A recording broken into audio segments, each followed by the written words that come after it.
अब हमारा टॉपिक आता है short circuit power dissipation in CMOS circuits. तो हमने अभी देखा कि एक टाइम आता है जब हमारा एनमॉस, अभी हमने इससे पहले वाली वीडियो में देखा था कि एनमॉस भी उस टाइम ऑन होता है और पीमॉस भी ऑन होता है। जब दोनों ऑन होते हैं तो तब क्या होता है, ये इन्वर्टर है, ये देखने को हमें मिलता है जब हम रीजन सी पे पहुंचते हैं ना। ये हमें तब देखने को मिलता है कि दोनों ऑन हो जाते हैं उसी टाइम। वो मैंने दिखाया था ये दोनों कैसे ऑन होंगे। देखो, जब ये दोनों ऑन हो जाएंगे, ये है पीमॉस, ध्यान से देखना, ये पीमॉस है, ये एनमॉस है। ये अब दोनों ऑन हो रहे हैं। मतलब क्या हो रहा है, मैं इसको ये हटाता हूँ, ये सारा सर्किट। देखो क्या हो रहा है, हो क्या रहा है कि ये दोनों ऑन हो गए। अब यहाँ पे प्रॉब्लम क्या हो गई,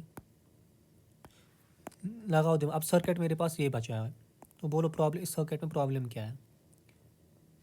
इस सर्किट में प्रॉब्लम ये है कि जो ये VDD है ये डायरेक्टली ग्राउंड के साथ कनेक्ट हो गया। The supply is latched to ground. इसकी वजह से क्या होता है, इसकी वजह से इसमें पावर डेसिपेशन होती है। इसमें से जो ये शॉर्ट सर्किट हो गए ना दोनों, इसमें से ये जो करंट फ्लो करती है इसको शॉर्ट सर्किट करंट बोलते हैं। इसीलिए इस पावर डेसिपेशन को शॉर्ट सर्किट पावर डेसिपेशन बोलते हैं। अब यहाँ पे ये होता कब है, अब मैं आप लोगों को वो दिखाता हूँ, रुको। देखो, ये कब होता है हमारा, जो ये हमारा एनमॉस है, एनमॉस कब ऑन होता है, जब हमारा थ्रेशोल्ड वोल्टेज, जब हमारा इनपुट वोल्टेज बड़ा होगा थ्रेशोल्ड वोल्टेज एन के, ठीक। और पीमॉस कब ऑन होता है, जब इनपुट वोल्टेज छोटा होगा VDP से, ये हमें पता है। अब हम यहाँ देख सकते हैं, ये तो कंडीशन हमें मिल गई। देखो, जब V इन बड़ा है VTN से, मगर यहाँ पे क्या कंडीशन है, ये जब V इन बड़ा है VTP प्लस VDD से, ये प्लस VDD क्यों आया, ये रहा हमारा पीमॉस। इस पीमॉस के साथ ये VDD कनेक्ट है ना, इसीलिए हम क्या करते हैं, जो ये पीमॉस है इसको ये टर्म ऐड हो जाती है। ये VDD वोल्टेज भी इसको ऐड हुआ है ना, इसीलिए हम यहाँ पे भी ये VDD वोल्टेज ऐड करते हैं। तो शॉर्ट सर्किट पावर डेसिपेशन इस रेंज में हो जाएगा। जब हम यहाँ होंगे ना तभी एनमॉस भी ऑन होगा। देखो, V इन बड़ा है VTN से तो एनमॉस ऑन हो रहा है, और V इन बड़ा है इससे तो तब पीमॉस ऑन हो रहा है। तो इस रेंज में दोनों मुझे ऑन हो रहे हैं, तो मुझे शॉर्ट सर्किट करंट देखने को मिलेगी। ठीक, अब इसकी भी डिराइवेशन अच्छी खासी लंबी है, अब हम वो देखते हैं। इसमें हमें कुछ असम्पशंस लेने हैं कि राइज टाइम जो है वो फॉल टाइम के बराबर है, वो टाउ के बराबर है, मतलब सिमेट्रिक इन्वर्टर ले रहे हैं। जो बीटा एन है वो बीटा पी के बराबर है, वो बीटा के बराबर है। जो थ्रेशोल्ड वोल्टेज ऑफ एन है वो mod of threshold voltage of P है। फॉर एग्जाम्पल VTN अगर 1 है, VTP -1 है, इसका मॉड लेंगे, ये भी 1, ये भी 1, तो इनको हमने बोला VT के बराबर है। तो अब हमारा एक ग्राफ हम देख रहे हैं, यहाँ पे हमारा इनपुट वोल्टेज है, ये हमारा आउटपुट वोल्टेज है। ठीक, यहाँ पे हमारा एक टाइम है, यहाँ पे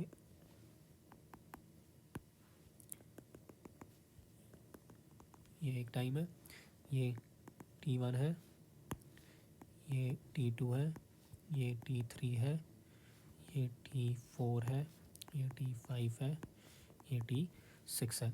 जो ये T1 T2, जो ये T1 T2 और T3 है, ये आपस में सब इक्वल होंगे। T1 होगा T2 के बराबर, T2 होगा T3 के बराबर। सिमिलरली वहाँ से भी, क्यों, क्योंकि ये एक सिमेट्रिक इन्वर्टर है जो हमने पहले ही अज्यूम किया हुआ है। तो ये यहाँ पे अब जो करंट होती है ना, ये हमारा इनपुट था, ये हमारा आउटपुट, ये यहाँ पे आएगा हमारा शॉर्ट सर्किट करंट का ग्राफ। वो रीजन सी में हमें, जो ये T2 है ना, ये रीजन सी पे ये VDD/2 होगा इसका वैल्यू, ये वाला हमारा रीजन सी होता है। तो यहाँ क्या होता है, करंट धीरे धीरे धीरे धीरे बढ़ती है और इस रीजन पे मैक्सिमम होती है। शॉर्ट सर्किट करंट यहाँ पे मैक्सिमम होती है रीजन सी में, फिर आगे जाके वापस घटती है। क्योंकि यहाँ पे देखो क्या हो रहा होता है, डिवाइस पहले 0 दिया तो एनमॉस तो ऑफ है, फिर 0.1 दिया, 0.2, 0.3, 0.4, धीरे धीरे दूसरा डिवाइस ऑन हो रहा है। यहाँ इस पॉइंट पे दोनों डिवाइस ऑन है तो करंट मैक्सिमम है। सिमिलरली इस साइड से भी सेम यही। तो ये जो है ये शॉर्ट सर्किट का ग्राफ है। अब हम डेराइवेशन पे आते हैं, ठीक है। इसमें the mean short circuit current, इसमें हम मीन करंट निकालते हैं। मीन शॉर्ट सर्किट करंट, वो it is given by the formula 2 × 1/T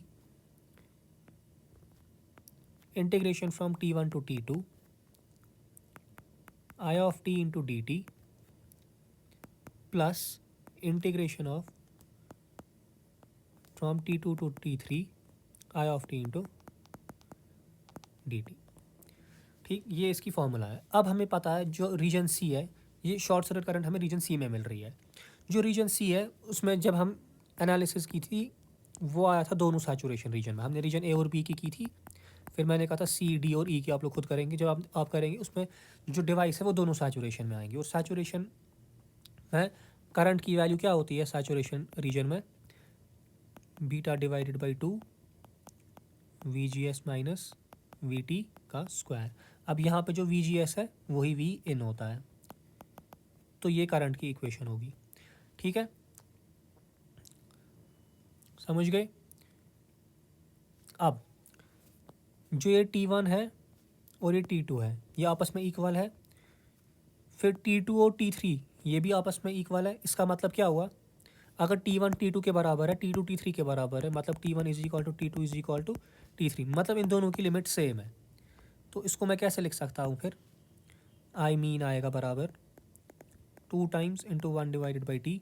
ये अब दोनों सेम करंट्स है, तो अगर ये x है तो ये भी x है, तो ये क्या बनेगी 2x। तो 2 को मैं बाहर ले जाऊँगा, 2 बाहर, अंदर एक ही बार इंटीग्रेशन बचेगी T1 से T2 I of T into D T. तो अब हमें वैल्यू मिल गया आई ऑफ टी का वैल्यू। इसमें पुट करेंगे इक्वेशन 1 से, यहाँ पे पुट करेंगे, उसमें इससे करता हूँ। तो वैल्यू पुट करेंगे तो ये कितना आएगा? आई मीन आएगा 2, ये बनेगा 2 into 2 4 into 1 divided by T, T1 से T2 beta divided by 2 mean minus V T का whole square into D T. ठीक, ये आएगी इंटीग्रेशन। अब हमें फिर से अजम्पशंस कुछ लेने हैं, तो इसमें मैं कुछ हेल्प नहीं कर सकता हूँ, आप लोगों की लेने ही पड़ेंगे। अजम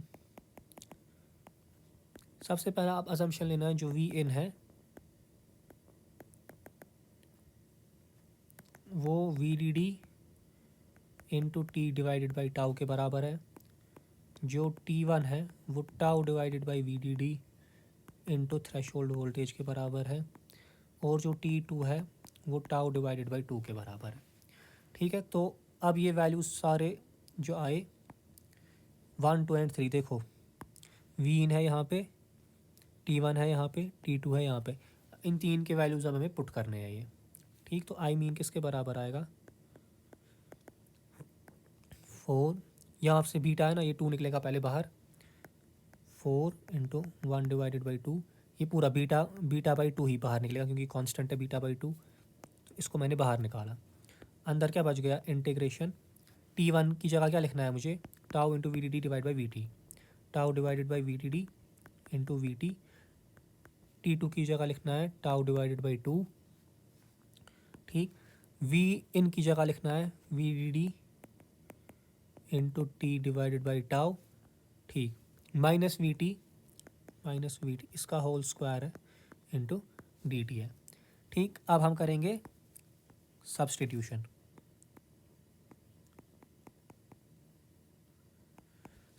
करेंगे हम, क्या करेंगे? जो ये है V D D into T divided by tau, नहीं सॉरी, ये सारा, इस सारे की जगह हम माइनस वी टी, इसकी जगह हम एक्स लिखेंगे। इसको अगर हम डिफ्रेंशिएट करेंगे डी एक्स किसके बराबर आएगा? V D D into tau, V D D divide tau, तो ऐसे ही टी की डिफ्रेंशिएशन आएगी डी टी, और ये तो कांस्टेंट है, इसकी आएगी 0, तो डी एक्स बन गया ये। ठीक है, अब लिमिट्स भी चेंज होगी। तो सब, अब अगर हम यहाँ लोअर लिमिट क्या है? लोअर लिमिट है यहाँ पे ये, तो put T is equal to tau divided by V D D into B T यहाँ पे। ठीक है, तो ये बनेगा V D D divided by tau, T की जगह आएगा tau divided by V D D into V T minus V T is equal to X. ठीक, इस टाउ से ये टाउ ख़त्म, इस टाउ से ये टाउ, ये बन गया we T minus V T, ये और ये भी ख़त्म, तो एक्स आ गया 0। तो लोअर लिमिट आएगी 0। अब अपर लिमिट टाउ बाई 2, तो put T is equal to tau by 2। ये बेसिक्स ऑफ इंटीग्रेशन है। अगर अब आप लोगों को ये नहीं आता, इसमें मैं कुछ नहीं कर सकता हूँ।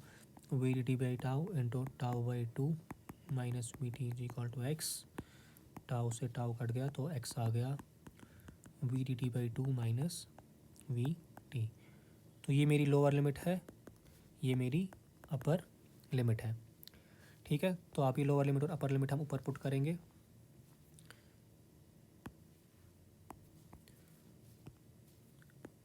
आई मीन वो किसके बराबर आएगा, 2 बीटा बाई टी तो बाहर ही है। Lower limit 0, this is V D T by 2 minus V T into X square. देखो इसकी जगह आ गया ना एक्स स्क्वायर, डी टी की जगह आएगा ये value V D T into tau by D T. X square, एक सेकेंड,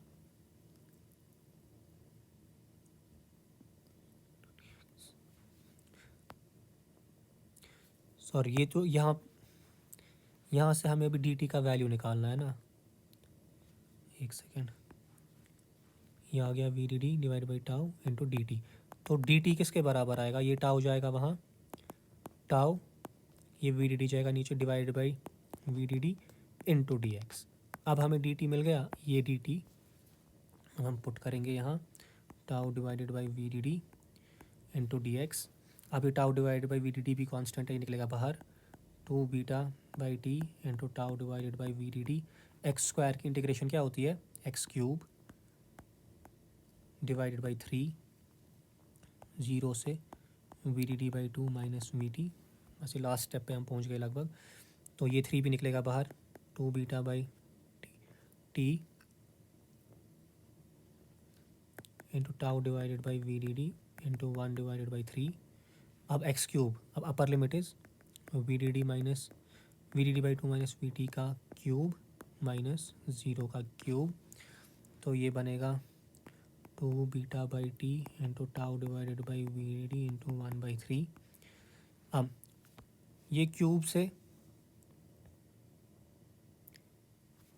यहाँ पे हम कलर में चेंज करता हूँ, यहाँ पे हम एलसीएम लेंगे 2। ठीक, ये 2 उसको यहाँ पे मल्टीप्लाई हो जाएगा, ये बनेगा, एलसीएम लेना आता है तो कोई मसला नहीं है, 2 का होल क्यूब। ठीक, 2 beta tau divided by T into V D D into 3, ऐसे ही। तो अब ये क्या बनेगा, देखो ये है डिनोमिनेटर में 2, ऊपर है क्यूब, तो मैं 2 क्यूब को भी बाहर निकालूंगा, तो 1 डिवाइडेड बाई 2 क्यूब निकलेगा बाहर, ये बचेगा V D D minus 2 times V T का होल क्यूब। तो आ गई हमारी मीन करंट। अब मैं यहाँ पे लिखता हूँ ब्लैक से, I mean is equal to, देखो ये है 8, ये है 2 3, उनको हम लिखते हैं बीटा डिवाइडेड, यहाँ 2 beta divided by T tau by V D D into एक 3 है यहाँ, 2 क्यूब होता है 8। ठीक, होना V D D minus 2 times V T का क्यूब। ये हो गया 8, 2 1 ज़ार 2 4 ज़ार, तो आई मीन कितना आया, बीटा 4 इंटू 3 12, तो बीटा डिवाइडेड बाई 12। फिर ये लिखेंगे V D D minus 2 times V T का क्यूब, और क्या बचा,